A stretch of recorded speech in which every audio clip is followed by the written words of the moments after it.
Good morning, students. How are you all? I hope you all are fit and fine and doing science work regularly. Yesterday, we discussed about force, definition of force and their effect. Like if force can change shape of the body, force can change direction of body, speed of the body. Even force may make an object move from a rest. Today we will continue this topic and we will discuss about factors associated with magnitude of force needed. To understand this topic, that is to understand about factors, we will take an example. For example, there are two objects on a road, like a car and a heavy truck. So you know that larger force is needed to move the truck than the car. Why? Because truck is heavy, so more force is required to move the truck. Now suppose that we apply the same force for both the car and the truck, then what will you observe? You will observe that car will move with greater speed than the truck. So this realizes us that mass of the object and the value of change in its speed are both the parameters that determine the magnitude of force. इस topic में हम कर क्या रहे हैं बेटा? Force के बारे में बता रहे हैं. Force has magnitude. Magnitude means क्या है इसका? Magnitude means value. What is the meaning of magnitude? Value. Suppose that अगर रोड पर दो ऑब्जेक्ट खड़े हैं, जैसे कार है, ट्रक है, तो आपने दोनों को मूव कराना है, तो कार को मूव करने के लिए कम फोर्स लगाना पड़ेगा क्योंकि उसका मास कम है, मतलब कम हैवी है. और जबकि ट्रक ज़्यादा हैवी है तो आपको ज़्यादा फोर्स अप्लाई करना पड़ेगा. तो जो ये मैग्नीट्यूड है, मैग्नीट्यूड का मीनिंग क्या हुआ? Meaning of magnitude is value of force. आपको किस ऑब्जेक्ट पे फोर्स ज़्यादा लगाना है और किस पे कम लगाना है. जो हैवी होगा उस पर ज़्यादा फोर्स लगाएंगे और जो लाइटर होगा उस पर कम फोर्स लगाना पड़ेगा हमें. अगर हम सपोज दैट दोनों पे सेम फोर्स अप्लाई करते हैं तो जो लाइटर ऑब्जेक्ट है वो ज़्यादा स्पीड से मूव करेगा. अब नेक्स्ट क्वेश्चन आता है कि हम फोर्स को मेज़र कैसे कर सकते हैं कि कितना फोर्स लगाया हमने किसी ऑब्जेक्ट पे. So this is a spring balance. Spring balance is a device that is used for measuring the force acting on an object. That means किसी ऑब्जेक्ट पे कितना फोर्स लग रहा है. How can we measure this force? By using spring balance. By using spring balance we can measure the force acting on a object. As you can see, it consists of scale, pointer and a hook. जिस भी object का हमें measure करना है कि उस पर कितना फोर्स लग रहा है, तो आप क्या करोगे? हुक के ऊपर उसको हैंग कर दोगे. जब आप उस ऑब्जेक्ट को हुक पे हैंग करोगे तो स्केल आपको रीडिंग देगा, मतलब उस ऑब्जेक्ट पे कितना फोर्स लग रहा है. 10 Newton, 5 Newton and so on. Newton is unit of force.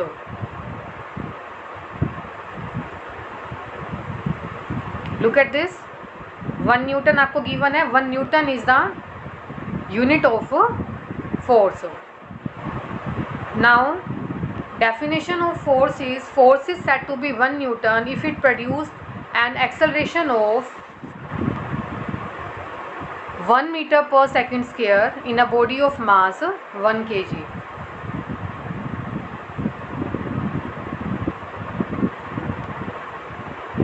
Yes beta, formula of force is mass into acceleration. Look here, force is equal to mass into acceleration. This is formula of force. ठीक है. m is a symbol of mass and a is symbol of acceleration. And what is acceleration now? Acceleration means object कितने time में कितनी speed से move कर रहा है. This is known as acceleration. Force का फॉर्मूला क्या बताया हमने? Mass into acceleration. अभी कह रहे हैं कि फोर्स की वैल्यू कितनी हो जाएगी? 1 newton. Force is equal to 1. और फोर्स 1 कब होगा? जब मास 1 के इक्वल होगा एंड एक्सेलरेशन 1. जब दोनों वैल्यूज़ 1 के इक्वल हो जाएंगी तो फोर्स किसके इक्वल हो जाएगा बेटा? 1 के इक्वल. तो फोर्स को 1 कब कहेंगे? When mass is of 1 gram and acceleration कितनी होगी 1 metre per second square, then force is said to be 1 newton. So it is clear to you.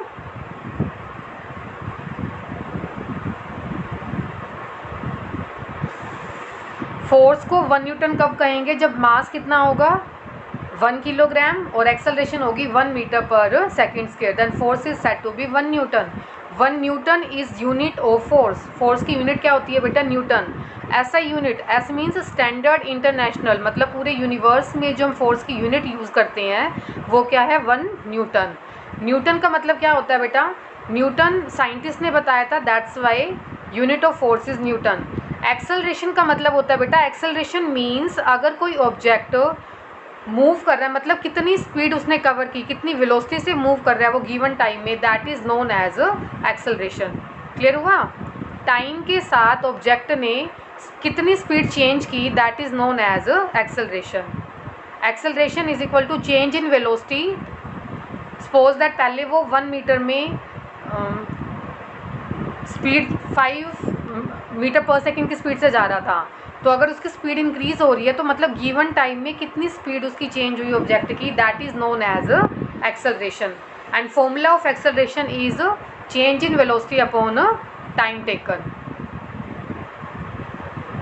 I am again explaining बेटा. Acceleration means change in velocity with respect to time.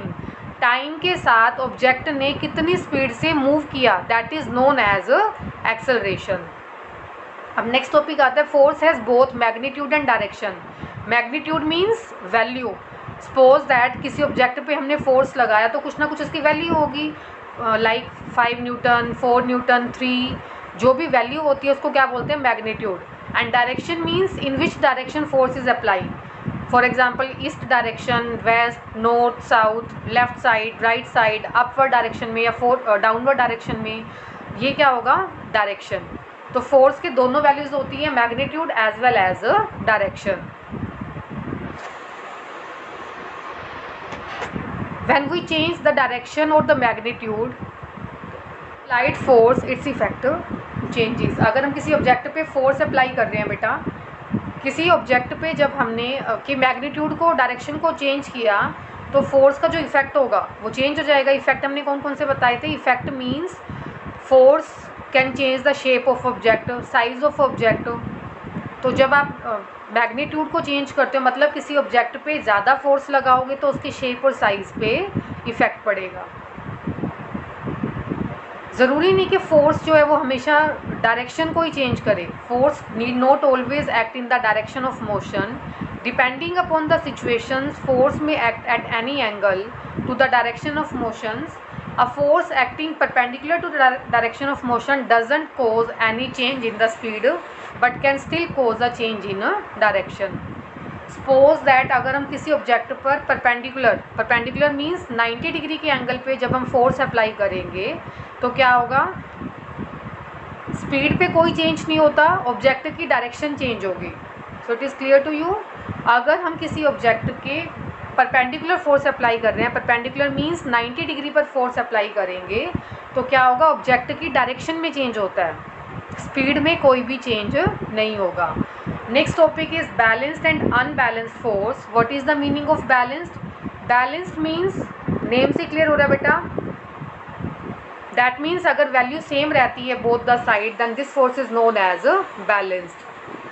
As you can see in this picture, activity 4, that 2 boys are applying force on this box in the same direction, but in second picture these both boys are applying force in opposite direction. Then in which picture you will say that box will move. अब दोनों picture में बच्चे क्या कर रहे हैं, force apply कर रहे हैं. तो आपको क्या लग रहा है, फर्स्ट पिक्चर में या सेकंड में बॉक्स किस पोजीशन पे मूव करेगा. Of course at first position. Why? Because both are applying force in same direction. Same direction पे force लग रहा है तो force ज़्यादा हो जाएगा. That means this is unbalanced force. But in second picture as you can see that both are applying force in opposite direction.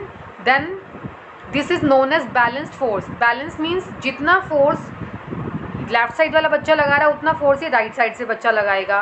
तो दोनों फोर्स कैसे हुए, बैलेंस्ड हो गए। बैलेंस्ड होने की वजह से बॉक्स जो है वो मूव नहीं करेगा। तो इन दोनों पिक्चर से हमें बैलेंस्ड एंड अनबैलेंस्ड फोर्स की डेफिनेशन क्लियर हो रही है। Its definition is clear to you. In first picture, both the boys are applying force in same direction. This is unbalanced force, and due to this unbalanced force, this box is moving. But in second picture, as you can see that both the boys are applying force in the opposite direction. That means the force will be balanced, and due to balanced force, box will not move. So unbalanced force acting in the same direction combined by addition. This is very important. एक numerical आ जाता है exam में।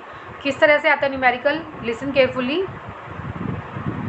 Look here बेटा, जैसे आपको given है कि यहाँ पर F1 F2 2 वैल्यूज गिवन है। सपोज दैट 5 न्यूटन का यहाँ पे फोर्स लगा, ठीक है, और सेम हम एक और फोर्स लगा रहे हैं यहाँ पर, वो कितना है 3 न्यूटन।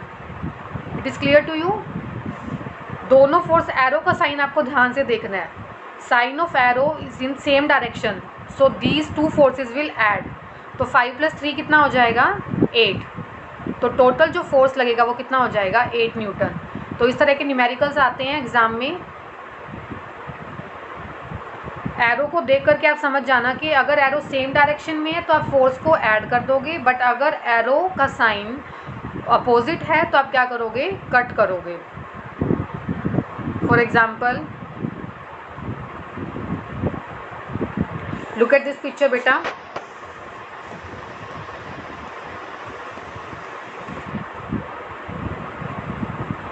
अब इस तरह का एग्जाम्पल कैसे करूँ एग्जाम में।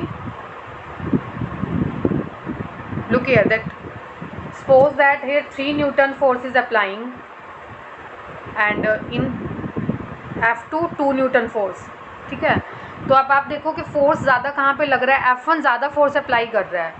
F1 ज़्यादा फोर्स अप्लाई करेगा तो इसका मतलब यहाँ 3 न्यूटन, एरो का साइन दोनों की डायरेक्शन अपोजिट है, तो आप क्या करोगे 3 में से 2 को कट करोगे। तो टोटल फोर्स कितना हो जाएगा बेटा 1 न्यूटन, क्योंकि एरो का साइन है, देखो यहाँ एरो का साइन यहाँ पे आपको दे रखा है और इस साइड लेफ्ट साइड में है। तो डायरेक्शंस देखनी है। अगर दोनों एरो का साइन सेम डायरेक्शन में है तो आप फोर्स को ऐड कर दोगे, बट अगर साइन अपोजिट डायरेक्शन में है then you will subtract these forces. अब आपने 3 में से 2 को कट किया तो टोटल फोर्स कितना लगेगा, जो नेट रिजल्टेंट फोर्स होगा वो हो जाएगा 1 न्यूटन। अब मुझे बताओ ये फोर्स किसका ज़्यादा होगा, F1 का या F2 का। Obviously F1 is applying more force by 1 newton, so this box will move in right direction, right side move करेगा। It is clear to you.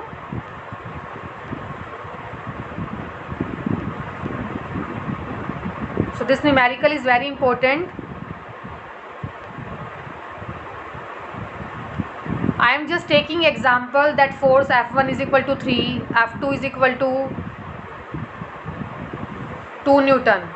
जिस भी फोर्स की वैल्यू ज़्यादा होगी मतलब उसी डायरेक्शन में जो ऑब्जेक्ट है वो मूव करेगा। These students are playing tug and war. Tug of war means both are applying force, और जो फोर्स ज़्यादा अप्लाई करेगा तो उस डायरेक्शन में ये जो रोप है वो मूव करेगी।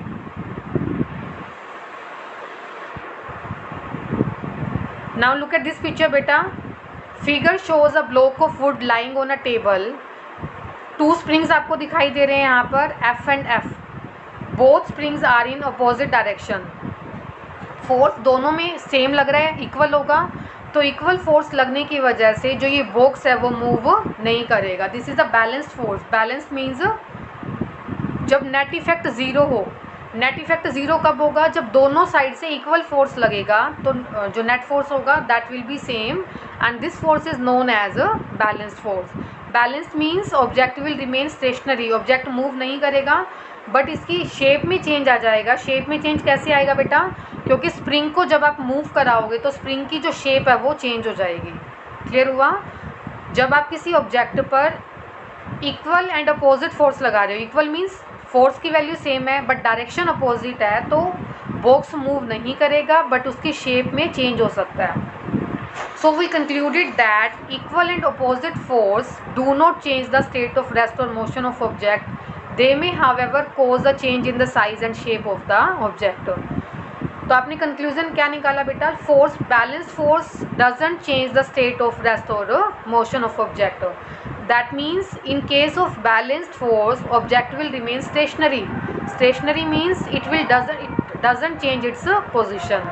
बैलेंस फोर्स के केस में ऑब्जेक्ट अपनी पोजीशन चेंज नहीं करेगा, बट अनबैलेंस फोर्स के केस में ऑब्जेक्ट जो है वो अपनी पोजीशन को चेंज करता है. अनबैलेंस मीन्स अगर एक साइड से फोर्स ज़्यादा लग रहा है और दूसरी साइड से कम लग रहा है तो ऑब्जेक्ट क्या करेगा? जहाँ से ज़्यादा फोर्स लग रहा है उसी डायरेक्शन में ऑब्जेक्ट मूव करेगा. This is balanced and unbalanced force. अब हम जो बार बार बता रहे हैं that force is 1 Newton, 2 Newton. What is this Newton? Newton is unit of force.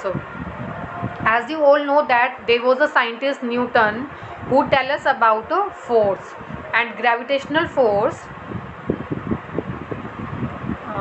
First book describes the theory of universal gravitation. Second book contained Newton's ideas on light and color on his optical researches. Newton ने main 2 book जो बताई थी, first book में उन्होंने gravitational force के बारे में बताया. ग्रेविटी जो अर्थ की तरफ सभी ऑब्जेक्ट अट्रैक्ट होते हैं वो किसने बताया था? हमें न्यूटन ने. और इसी तरह से ऑप्टिकल्स, मतलब आप जो लाइट के बारे में जितनी डिस्कवरी करते हो that there are 7 colours of light, ये सब कुछ हमें किसने बताया था? सर आइजैक न्यूटन ने. न्यूटन का थर्ड लॉ बहुत इंपॉर्टेंट है. न्यूटन थर्ड लॉ हमें बताता क्या है? According to third law of motion there is for every action there is equal and opposite reaction. मतलब हम किसी पर एक्ट करेंगे तो उसके बदले में क्या होगी? रिएक्शन होगी. फॉर एग्जाम्पल अगर आप किसी बोट पे मूव कर रहे हो तो जब आप अपना पैर बोट से बाहर रखते हो तो बोट क्या करती है? स्लाइटली बैकवर्ड डायरेक्शन में मूव करती है. This is due to Newton's third law of motion. For example अगर आप किसी बस में बैठे हो और अगर बस मूव करते हुए ब्रेक लगा देती है तो ब्रेक लगाने की वजह से क्या होगा? आप फॉरवर्ड डायरेक्शन में मूव करते हो. मतलब यहाँ पर एक्शन क्या हुआ? ब्रेक लगी, you are moving in forward direction and for every action there is equal and opposite direction. This is based on Newton's third law of motion. Next is type of forces. There are 2 type of forces beta. First is contact force and second is non-contact force. Name से clear हो रहा है. Contact means if 2 objects are in direct contact with each other, then this type of force is known as contact force. First example of contact force is muscular force. As you can see in this in picture that this animal is pulling the cart. So both cart and animals are in direct contact with each other and this animal is applying muscular force. That means जो force लग रहा है वो उसकी muscles apply कर रहे हैं. then this type of force is known as a muscular force. So muscular force is example of contact force. Why this is example of contact force? Because both animals and cart in direct contact with each other. Next is frictional force. Frictional force means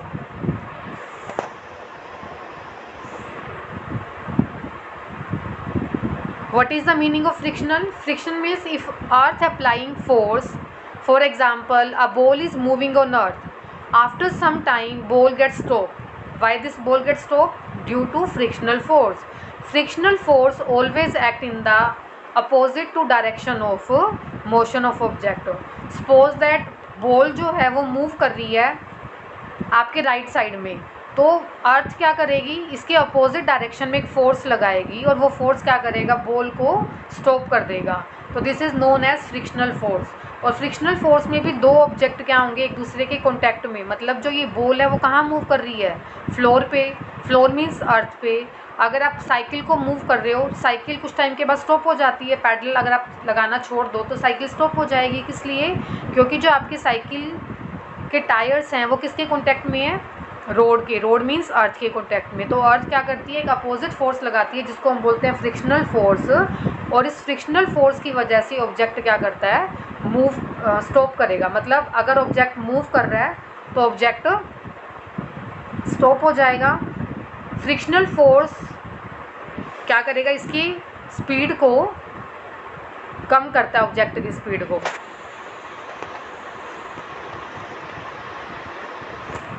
so it is clear to you, frictional force always act between the face in contact, दो surface contact में होंगे तभी frictional force apply होगा। This next thing, do you know, story is given to you, you all are familiar with this story that one day Newton was sitting under the tree and one apple came to on his head. Then he thought, why this apple is coming on this side, why it doesn't go up in the sky।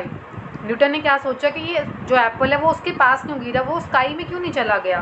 तभी उसके mind में एक idea आया कि अर्थ जो है एक force लगा रही है, जिसको हमने क्या बोला, this force is known as gravitational force. Due to this gravitational force all the object comes on earth. So this theory was given by Newton. So today your homework is, you have to read page number 60, 61, 62, 63 and 64. That is up to contact force. You have to read and try to make extra questions, beta. Have a nice day.